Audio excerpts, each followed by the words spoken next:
बच्चों, आज हम पढ़ेंगे कक्षा 10 का 36 का पद्यांश राम लक्ष्मण परशुराम संवाद, जो तुलसीदास जी द्वारा रचित है। तो आइए शुरू करते हैं। नाथ शंभु धनु भंज निहारा, होई केहू एक दास तुम्हारा। जब श्री रामचंद्र जी ने धनुष तोड़ दिया, तब परशुराम जी क्रोधित होकर राज्यसभा में आए। तो उनसे श्री राम जी कहते हैं, हे नाथ, शिवजी के धनुष को तोड़ने वाला आपका कोई एक दास ही होगा। आयुष कहा कहे किन मोही, सुनी रिसाई बोले मुनि को ही।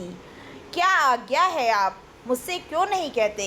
यह सुनकर मुनि बोले, सेवक सोजो करे सेवकाई, अरि करनी करी करई लड़ाई।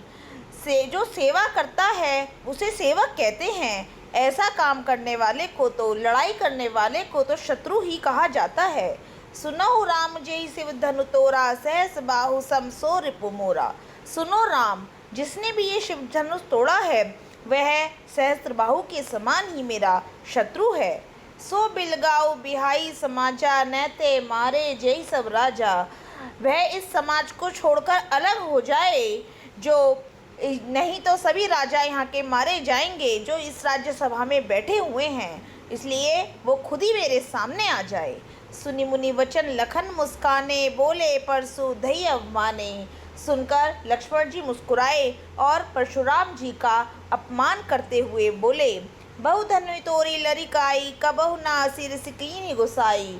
बचपन में हमने बहुत सारी धनुषियाँ तोड़ी हैं, कभी तब तो किंतु आपने हम सर इस तरह कोई क्रोध नहीं किया। हमने बचपन में बहुत सारी धनुषियाँ तोड़ी हैं, तब तो आपने हम पर कभी क्रोध नहीं किया। यही धनु पर ममता के हेतु, सुनि रियाई कह भृगकुल केतु। इसी धनुष पर आपकी इतनी ममता क्यों है, कृपया बताएं। यहाँ भृगकुल केतु का मतलब परशुराम जी से है। तो उन्होंने कहा, आपकी इसी धनुष पर इतनी ममता क्यों है, मुझे बताएं भृगकुल केतु। रे रे बालक काल बस, बोलत तो ही न संभार। धनु ही सम त्रिपुरारी धनु, विदित सकल संसार। अरे राजा के पुत्र, काल के वश में होकर भी तुझे बोलने का कुछ होश नहीं है। सारे संसार में विख्यात शिवजी का यह धनुष, क्या यह तुम्हारी तोड़ी हुई उन धनुषियों के ही समान है। तो अब इस पूरे पैराग्राफ को हम एक बार अच्छे से एक छोटे से सारांश के रूप में समझते हैं। परशुराम के क्रोध को देखकर श्री राम बोले, हे नाथ, शिवजी के धनुष को तोड़ने वाला आपका कोई एक दास ही होगा। क्या आज्ञा है मुझसे क्यों नहीं कहते। यह सुनकर मुनि क्रोधित होकर बोले कि सेवक वो होता है जो सेवा करे, शत्रु का काम करके तो लड़ाई ही की जाती है। हे राम सुनो, जिसने शिवजी के धनुष को तोड़ा वह सहस्त्र बाहु के समान ही मेरा शत्रु है। वह इस समाज को छोड़कर अलग हो जाए, नहीं तो सभी राजा मारे जाएंगे। परशुराम के वचन सुनकर लक्ष्मण जी मुस्कुराते हैं और उनका अपमान करते हुए बोलते हैं, बचपन में हमने बहुत सी धनुषियाँ तोड़ी हैं, किंतु आपने ऐसा क्रोध कभी नहीं किया। इसी धनुष पर इतनी ममता किस कारण है। यह सुनकर भृगुवंश की ध्वजा स्वरूप परशुराम जी क्रोधित होते हैं और कहते हैं, अरे राजा के पुत्र, काल के वश में होकर भी तुझे बोलने का कोई होश नहीं है। सारे संसार में विख्यात शिवजी का यह धनुष क्या तुम्हारी उन धनुषियों के समान है जिसे तुमने तोड़ा है। लखन कहा हंसी हमरे जाना, सुनहु देव सब धनुष समाना। लखन जी हंसते हुए कहते हैं, हमने तो जाना है देव कि सभी धनुष एक समान होते हैं। का क्षति लाभ जनु धनु तीरे, देखा राम नयन के भोरे। पुराने धनुष के तोड़ने में क्या लाभ क्या हानि, इसे श्री रामचंद्र जी ने तो केवल इसे अपने नयन से ही देखा है। छुअत टूट रघुपति ना दोसो, मुनि बिन काज करे कतरोसो। इसके छूते ही, राम जी के छूते ही ये धनुष टूट गया। मुनि बिना किसी कारण उन्हें आप कृपया कोई दोष ना दें। यानी कि वो कह रहे हैं कि राम जी का कोई दोष नहीं है।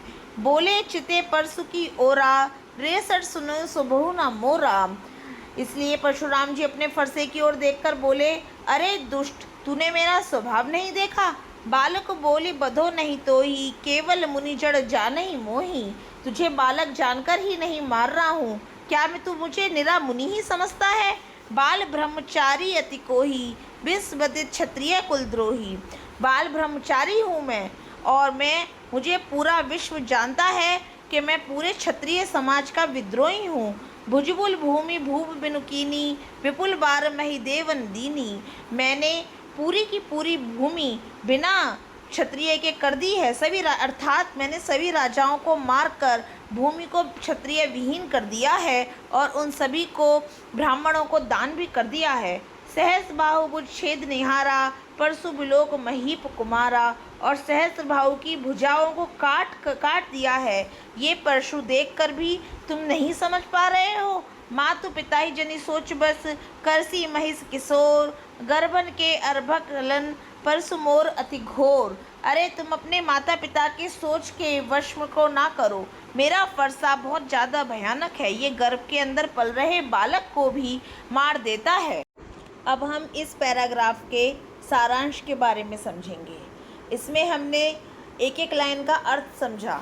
इसका पूरा एक तरह से सारांश समझे तो वो ये है कि लक्ष्मण जी ने एक तरह से परशुराम जी की हंसी उड़ाई और कहा कि हमने बचपन में बहुत सारी धनुषियाँ तोड़ी हैं।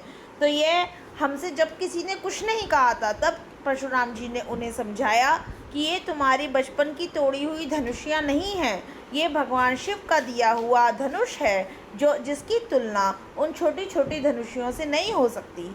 लेकिन तब भी जब लक्ष्मण जी नहीं समझे, तो भगवान परशुराम ने उन्हें सहस्त्रबाहु के बारे में बताते हुए कहा कि उन्होंने अपने इसी फरसे से सहस्त्रबाहु के हाथ को अलग कर दिया था, और एक समय पर उन्होंने क्षत्रियों से पूरी संपूर्ण भूमि का नाश कर दिया, और एक भी क्षत्रिय नहीं बचा। तो यह सब जितनी भी भूमि बची उस सबको ब्राह्मणों को दान कर दिया। और इतना भी कहा कि जाकर अपने माता पिता से पूछो कि मेरे फरसे के बारे में जानकर और गर्भ में पल रहे बालक की भी मृत्यु तक मेरे इस फरसे के नाम लेने से हो जाती है। बस यही इसका सारांश है इतने पैराग्राफ का।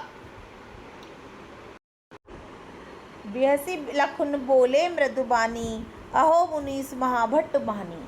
लक्ष्मण जी हंसकर कोमल वाणी से बोलते हैं, ए मुनीश्वर, आप अपने आप को बहुत बड़ा योद्धा समझते हैं। पुनि पुनि मोही देखाव कुठारू, चहत उड़ावन फूकी पहारू।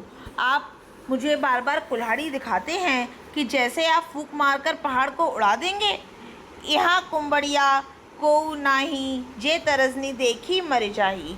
यहाँ कुंबड़बतिया कोई नहीं है। कुंबड़बतिया यानी कि एक छुई मुई का छोटा सा पेड़ होता है, जिसे अगर उंगली दिखा दी जाए तो वो सिकुड़ जाता है। तो उन्होंने कहा यहाँ कुंबड़बतिया कोई नहीं है जो आपकी तर्जनी उंगली देखकर ही मर जाएगा।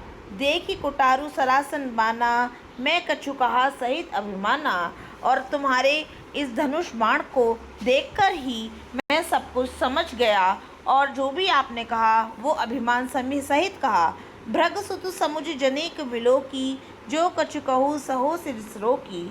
हे भृगुवंशी समझकर, भृगुवंशी यानी मैंने आपसे पहले भी बताया है बच्चों, भृगुसुत यानी ब्राह्मण वंश की बात हो रही है। परशुराम जी ब्राह्मण वंश से थे, इसलिए उन्होंने कहा भृगुसुत ब्राह्मण के पुत्र को समझकर और आपका जनेऊ ही देखकर मैं आपकी हर एक बात को समझ गया, और इसलिए मैंने अपना क्रोध रोक लिया। सुर महिसुर हरिजन अगर रुगाई, हमरे कुल इन पर न सुराई। सुर यानी देवता, महिसुर यानी कि जो ब्राह्मण होते हैं वो, और हरिजन जो भगवान की भक्ति करते हैं, और गाय हमारा कुल इन पर कभी भी जोर जबरदस्ती नहीं करता, ना क्रोध करता। बंदे पापु अपकरित हारे, मारता हूँ पाप परे ही तुम्हारे। इसलिए इन्हें मारने से भी पाप लगता है, और इनसे हार जाने पर हमें अपकीर्ति होती है, यानी बदनामी का सामना करना पड़ता है। इसलिए अगर आप मारे भी तो भी आपके पैर ही पड़ने चाहिए। कोटि कुलिस सम वचन तुम्हारा, व्यर्थ धरौ धनुबान कुठारा। इसलिए आपका एक ही वचन, आपकी कोटि कुलिस सम वचन तुम्हारा, यानी कि आपके द्वारा कहा गया एक एक कठोर वचन ही एक एक बाण के बराबर है, जिसे आप धारण करते हैं। व्यर्थ धरौ धनुबान कुठारा, आपने व्यर्थ में ही धनुष और बाण धारण किए हुए हैं, आपके तो वचन ही ऐसे हैं। जो विलो की अनुचित कहेऊ क्षमऊ महामुनि धीर, सुनी सरोज भृंगु समनी बोले गिरा गंभीर। इसे देखकर जो अनुचित कहा हो तो हे धीर महामुनि क्षमा करिए। यह सुनकर ब्राह्मण वंश के परशुराम जी क्रोध के साथ गंभीर वाणी में बोलते हैं। अब बच्चों सरल भाषा में इसका अर्थ समझते हैं। लक्ष्मण जी हंसते हुए मीठी वाणी में बोलते हैं, हे मुनिवर, ऐसा लगता है आप अपने आप को बहुत बड़ा योद्धा समझते हैं। आपको अपने ऊपर बहुत अभिमान है और आप बार बार मुझे अपनी कुल्हाड़ी दिखाकर डराने की कोशिश कर रहे हैं, जैसे केवल फूंक मारकर आप पहाड़ उड़ा देंगे। लेकिन मैं भी कोई कुंवड़बतिया अर्थात छुई बुई का वृक्ष नहीं हूँ जो आपकी उंगली दिखाते ही डरकर मर जाऊंगा। मैंने आपकी कुल्हाड़ी और धनुष बाण देखकर थोड़ा अभिमान से उत्तर दिया था, लेकिन आपको भृगुवंशी ब्राह्मण और यज्ञोपवीत धारण किए हुए देखकर आपके कठोर वचनों को भी अपना क्रोध रोककर सहता रहा। हमारे रघुकुल में देवता, ब्राह्मण, भगवान के भक्त और गाय पर कभी वीरता नहीं दिखाई जाती, क्योंकि इन्हें मारने से पाप लगता है और इनसे हार जाने पर बदनामी होती है। इसलिए यदि आप मुझे मार भी देंगे तब भी मैं आपके चरण ही पकड़ूंगा। आपका हर वचन 1-1 करोड़ वृक्ष के समान कठोर है, इसलिए धनुष बाण और कुल्हाड़ी रखने से आपको कोई आवश्यकता ही नहीं है। यदि मैंने देखकर आपसे कुछ अनुचित बात कह दी तो हे धीर और महान मुनि, कृपया आप मुझे क्षमा कर दें। लक्ष्मण जी की यह बात सुनकर भृगुवंश के महान ऋषि परशुराम जी बहुत क्रोधित हो गए और गंभीर स्वर में बोलने लगे। इसी के साथ ये पाठ यहीं ख़त्म होता है। पढ़ाई बने पहचान, हर बच्चा बने महान।